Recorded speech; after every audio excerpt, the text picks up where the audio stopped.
Oke, assalamualaikum warahmatullahi wabarakatuh. Jumpa kembali di channel Juni Eko Kunchoro. Kali ini kita akan membahas mata pelajaran pemeliharaan kelistrikan kendaraan ringan untuk SMK kelas 11 semester 1 untuk program kalian Teknik Kendaraan Ringan. Kali ini kita akan membahas kompetensi dasar 3.1 yaitu menerapkan cara perawatan sistem kelistrikan. Kita akan fokus membahas tentang perawatan sistem kelistrikan dan pengamanan. Materi ini disampaikan oleh Juni Eko Kunchoro SPD. Langsung saja kita akan masuk ke tujuan pembelajaran. Setelah mempelajari materi ini, diharapkan para siswa nanti dapat yang pertama yaitu memahami pengertian sistem kelistrikan dan pengaman. Kemudian yang kedua memahami fungsi sistem kelistrikan mobil. Yang ketiga, mengetahui macam-macam sistem kelistrikan. Yang keempat, mengetahui kelistrikan infotainment. Dan yang kelima, mengetahui kelistrikan tambahan. Ya, langsung saja kita bahas satu persatu. Yang pertama, apa itu pengertian sistem kelistrikan mobil? Nah, ini electrical sistemnya ya. Sistem kelistrikan ini adalah sistem perangkat unsur yang secara teratur saling berkaitan sehingga membentuk suatu totalitas. Kelistrikan dapat diartikan sebagai gejala alam yang timbul dari polaritas dua garis elementer, yakni proton yang bermuatan positif dan elektron yang bermuatan negatif. Jadi, dapat disimpulkan bahwa sistem kelistrikan mobil adalah rangkaian energi listrik yang disusun untuk menjalankan sebuah fungsi tertentu pada sebuah kendaraan. Perhatikan gambar electrical system di sini ya. Oke. Yang nomor B yaitu fungsi sistem kelistrikan. Fungsi sistem kelistrikan pada mobil yang A yaitu membangkitkan bunga api yang dapat membakar campuran bahan bakar dalam silinder seperti sistem pengapian. B. Membantu menghidupkan mesin pada awal atau start dengan putaran tertentu seperti sistem starter. C. Menghasilkan tenaga listrik dan mempertahankan sumber arus atau baterai agar tetap terisi seperti sistem pengisian di sini ya untuk baterainya ya. Yang D. Meningkatkan kenyamanan dan keselamatan dalam berkendara seperti sistem AC, kemudian sistem ABS, sistem kelistrikan bodi, sistem airbag, dan penghapus kaca atau wiper. Kemudian macam sistem kelistrikan. Yang A yaitu sistem kelistrikan mesin. Nah, ini ilustrasinya sistem kelistrikan mesin. Yang pertama yaitu sistem pengapian. Syarat terjadinya pembakaran di dalam silinder adalah adanya harus ada unsur udara, bahan bakar, dan api. Sistem pengapian ini merupakan sumber bunga api yang menimbulkan ledakan campuran udara bahan bakar sehingga terjadi proses pembakaran di ruang bakar. Yang nomor 2 yaitu sistem starter. Perhatikan gambar. Mesin tidak akan dapat hidup atau dihidupkan dengan tombol start sebelum melakukan siklus operasionalnya. Antara lain langkah hisap, kompresi, usaha, dan buang. Untuk membantu melakukan siklus pendahuluan saat awal menghidupkan, dibutuhkan sistem starter dengan cara yaitu memutar poros engkol. Nah, alatnya ada di samping ya. Kemudian sistem pengisian. Nah, perhatikan ilustrasinya. Baterai merupakan sebagai sumber arus hanya dapat menyimpan dan tidak dapat menghasilkan arus. Sedangkan kapasitas baterai terbatas dan tidak dapat memberikan arus yang dibutuhkan pada kelistrikan mobil secara terus-menerus. Sistem yang memproduksi arus berfungsi untuk mengisi baterai dan memberikan arus yang dibutuhkan pada semua kelistrikan mobil saat mesin bekerja. Itulah yang disebut dengan sistem pengisian. Ya. Kemudian yang berikutnya adalah sistem EV. Nah, pada mobil konvensional, karburator berfungsi mencampurkan udara dan bahan bakar yang menghasilkan gas yang berupa yang mudah terbakar maksudnya, yang berupa kabut. Selain itu, fungsi lain karburator ini adalah mengatur kebutuhan campuran udara dan bahan bakar yang masuk ke dalam silinder. Hal tersebut menghasilkan perbandingan campuran yang tepat berdasarkan RPM, temperatur, dan beban mesin kendaraan. Sistem EV ini merupakan pengganti sistem karburator kendaraan saat ini yang dikontrol secara elektrik.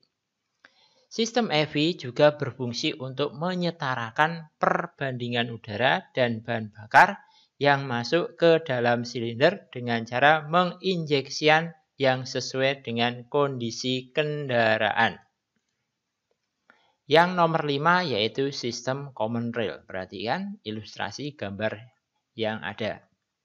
Common rail pada dasarnya hampir sama dengan sistem EV yang berfungsi untuk mengatur suplai bahan bakar yang masuk ke ruang bakar. Namun perbedaannya common rail ini digunakan pada mobil diesel. Sistem pemanas atau glow plug. Pada mesin diesel bertipe indirect terdapat sistem pemanas pendahuluan dengan kondisi pada ruang bakar harus dipasang glow plug yang dibutuhkan. Hal tersebut berfungsi untuk memanaskan ruang bakar saat start atau mesin dingin. Glow plug terdiri dari koil pemanas.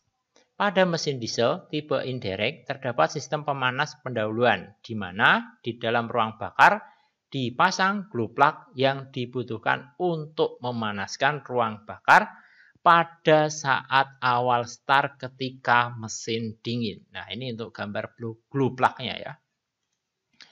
Glow plug ini terdiri dari gulungan koil dan pemanas yang terletak pada tabung. Kemudian aliran listrik ini akan mengalir melalui koil pemanas atau heating coil untuk memanaskan tabung heater tube. Berikut ini adalah contoh gambarnya seperti ini ya. Kemudian yang B yaitu kelistrikan bodi. Nah, sistem kelistrikan bodi dilengkapi dari jaringan kabel atau wiring harness, sistem penerangan eksterior, lampu kepala, lampu kota, dan kabut. Ada juga lampu penerangan interior, lampu kabin, lampu peringatan, yaitu lampu sen, lampu mundur, klakson, ataupun switch dan relay. Bahkan meter kombinasi dan wiper dan washer dan komponen-komponen tersebut bertujuan untuk menjaga keamanan dan kenyamanan saat berkendara. Yang berikutnya yaitu sistem kelistrikan sasis. Ada yang nomor pertama yaitu ABS dan EBD. ABS, EBS atau EBD ya. Ini adalah ABS ya. Ini ilustrasinya mobil yang menggunakan ABS dan tidak menggunakan ABS. Apa itu ABS? ABS kepanjangan dari anti-lock brake system. Ini merupakan sistem pengereman yang dikendalikan secara elektronik. Sistem ini menggunakan suatu unit komputer aktuator yang berfungsi mengendalikan tekanan hidrolik menuju disc brake kaliper pada roda mobil. Hal tersebut bertujuan untuk mencegah terjadinya dua hal, yaitu roda terkunci dan pengendalian mobil ketika berhenti mendadak atau berjalan pada permukaan jalan yang licin. Kemudian yang berikutnya, EBD atau Electronic Brake Force Distribution merupakan tambahan bagi fungsi ABS untuk mengoptimalisasikan pengereman. ABS dan EBD mendistribusikan tekanan pengereman yang berbeda-beda ke setiap roda dengan menyesuaikan kondisi jalan, kecepatan, dan beban, serta menentukan roda yang tepat agar mendapatkan tenaga pengereman yang paling kuat. Perhatikan ilustrasi gambar di atas ya.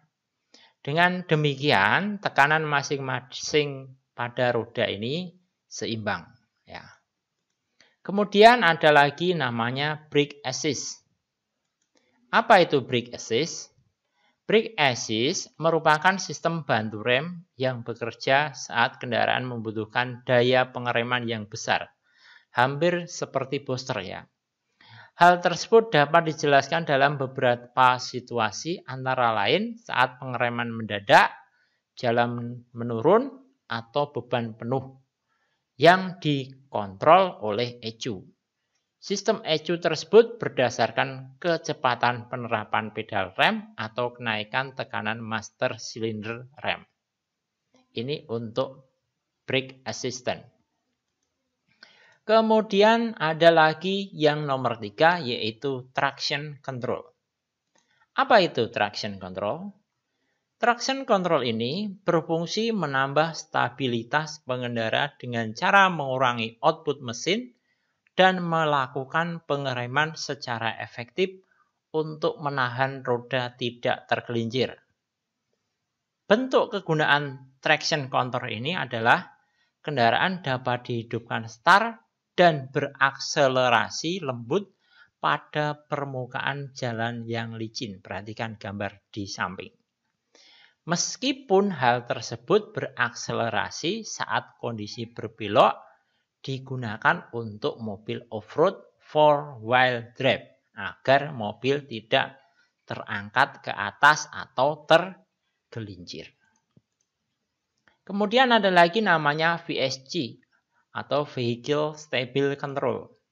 Nah, Vehicle Stable Control ini adalah sistem yang bekerja secara otomatis dengan cara mengurangi output mesin saat menikung atau berpindah jalur.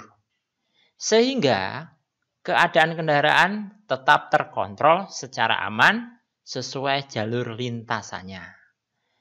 Nah, ini untuk VSC ya, atau Vehicle. Kemudian ada lagi namanya Hill Start Assist.